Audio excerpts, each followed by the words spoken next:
Hi, we're going to look at this Valantex P51D Mustang. Going to do an unboxing.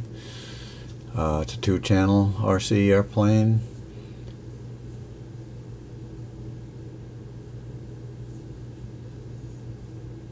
First off, let's see what's in the box.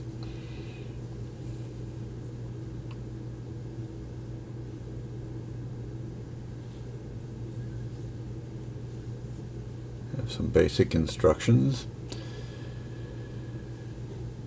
It comes packaged pretty well.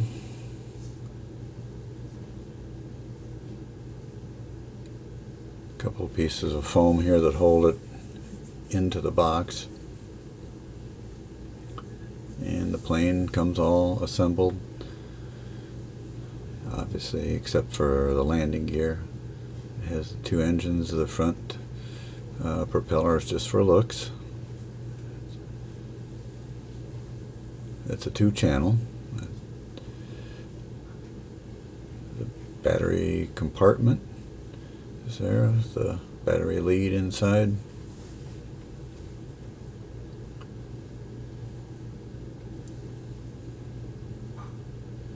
And let's see what else came in here. It's a little bag of goodies. Okay, we've got 2 extra propellers. We've got a battery charger. Got 2 batteries.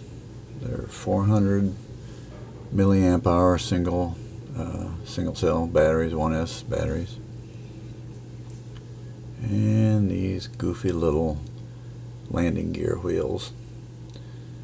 I'm going to go ahead and just temporarily stick them on so you can see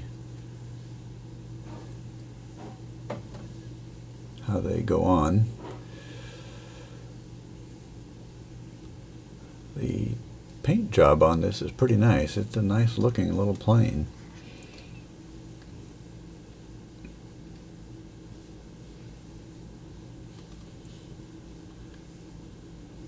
The reason I said those landing gear are pretty goofy, they really don't stand up too much of anything. You'd have to have almost completely smooth place to land and take off. Here's the controller. Obviously it's got the on-off switch, trim buttons on the right and left and right. So you've got 2 controls. The left one is for speed of both engines. The right one is for the differential speed between the 2. And it takes 4 AA batteries. And that's about all there is to it. Now we're going to try to fly here and see what we get. Valantex RC P51D Mustang. I've seen a lot of different iterations of this plane. I haven't seen any 2-channel ones before. I'll give this one a try. 2-channel, for those of you who are not familiar with RC planes, 2-channel only controls the 2 different let me see if I can get this in the frame here. The 2 different engines. Now this is the plane.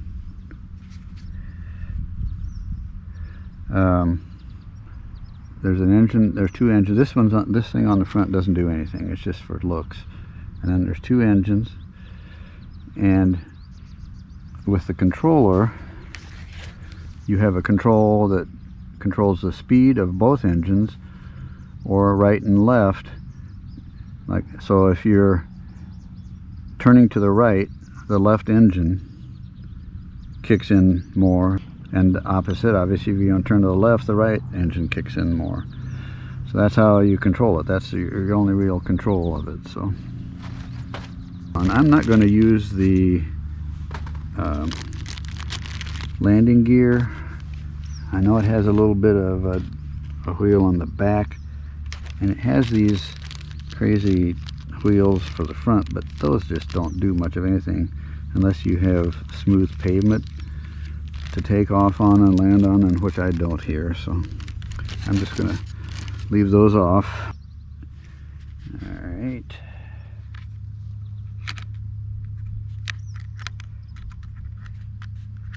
Yeah, I should have had.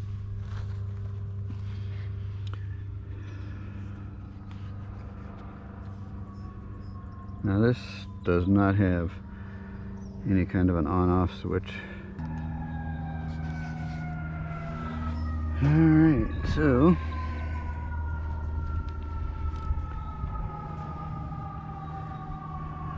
turn this on. Okay, it's bound. I went up and down. Let's make sure we got juice here. Yep, okay. Alright, here we go. Let's see what we can do. There's not much breeze this morning. As you can see on the trees, there's a little bit. I think it's maybe 3 to 5 miles an hour, which is just about perfect for a small plane like this. So here we go.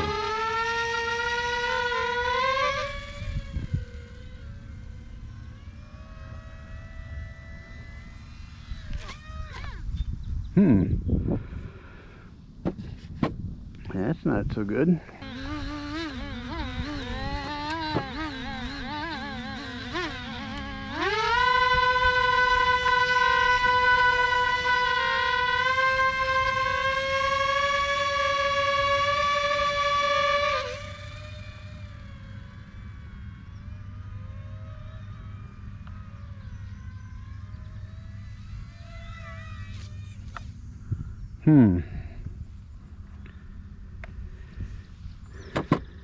Does not want to stay airborne very long here.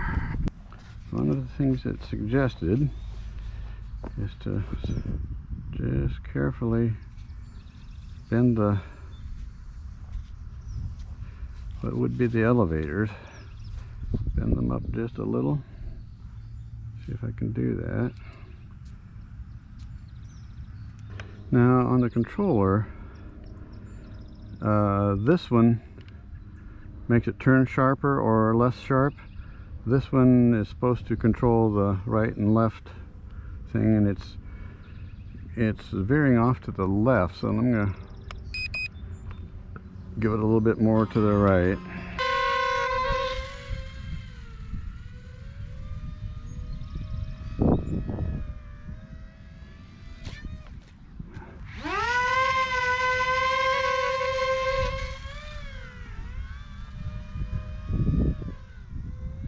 There we're going.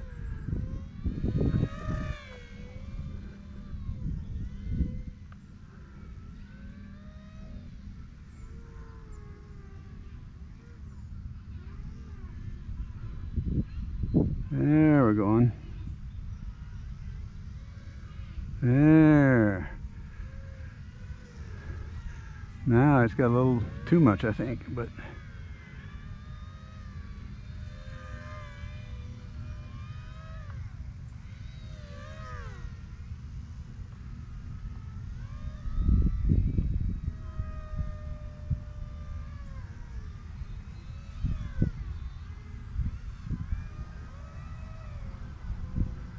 oh, loops. Hadn't intended to do that, but whoa, our battery door's open.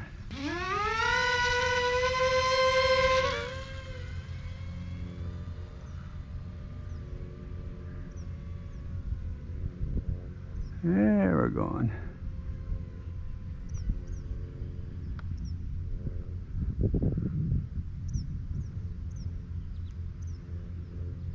It does not want to go to the right. I had to let it come down so it didn't fly away on me. Well, I will say this is not the easiest plane I've ever flown. I had other two-channel planes that were much easier to fly.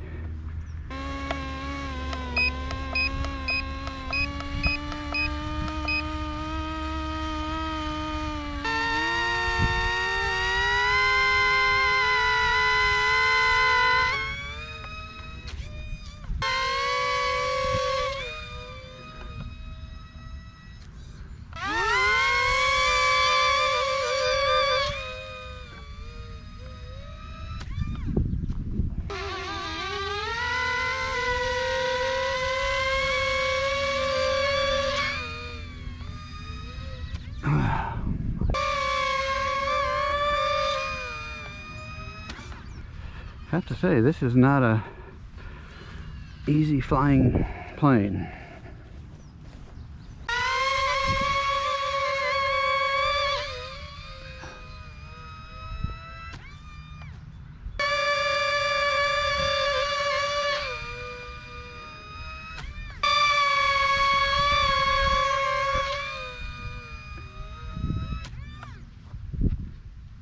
Let me try to.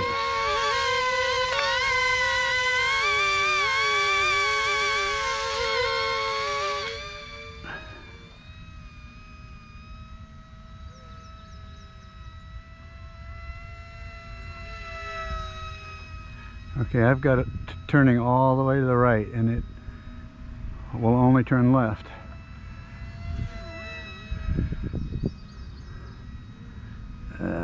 Come on out of the tree.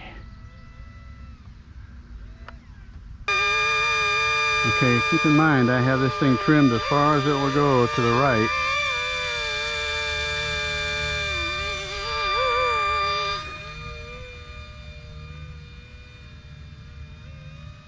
Ah, there we go a little bit.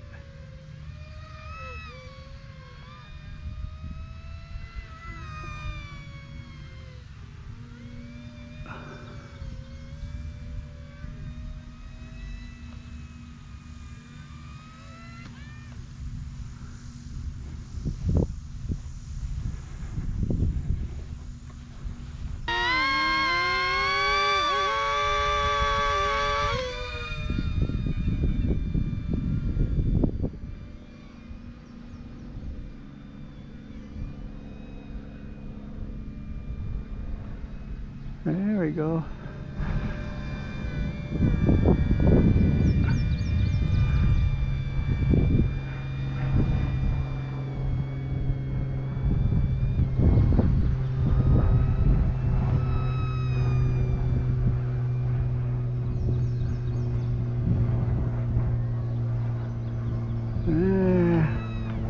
Oh. I'm doing the trim all the way to the right. See?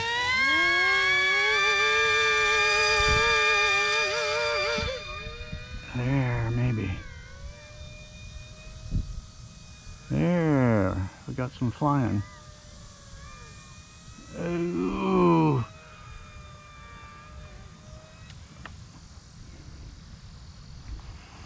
Well, had a little bit.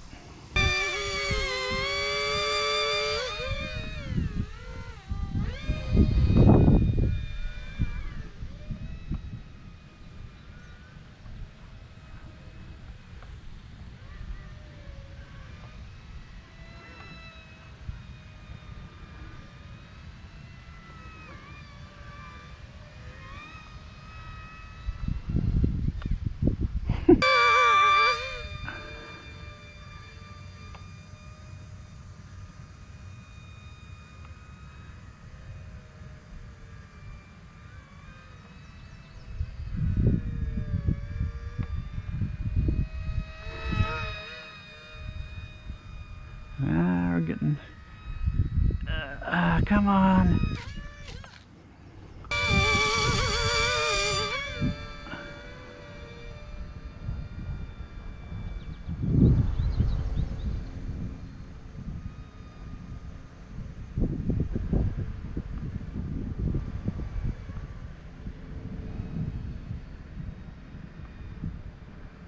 There we go.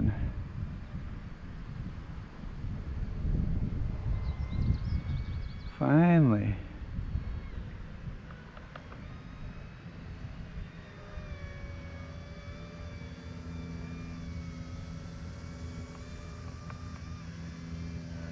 Okay, I see what...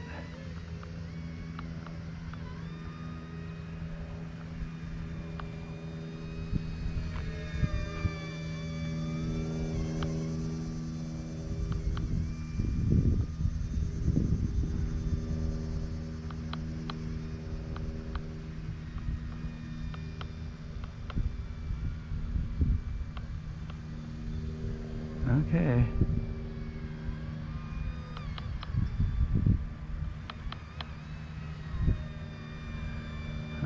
It just takes a lot of practice. Come on, the other way. Okay. Okay, so I'm realizing you gotta just tap. If you put it over and hold it, it will nosedive on you.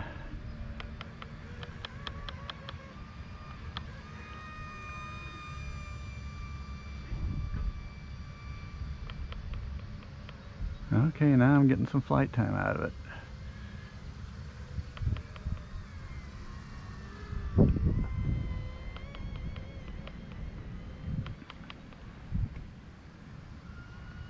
Okay, I'm gonna let it.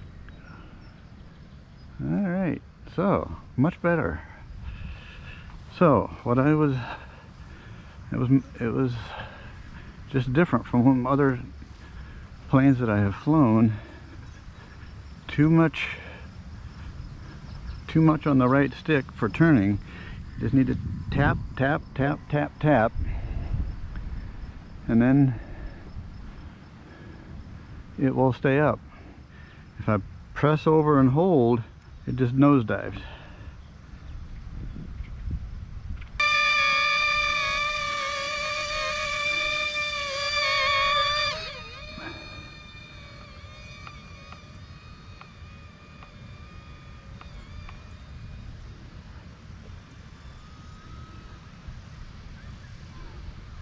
There we go. Come on.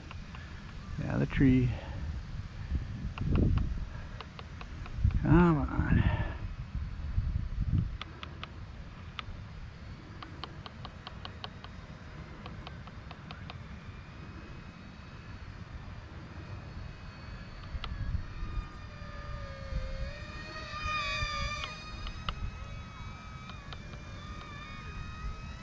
Oh.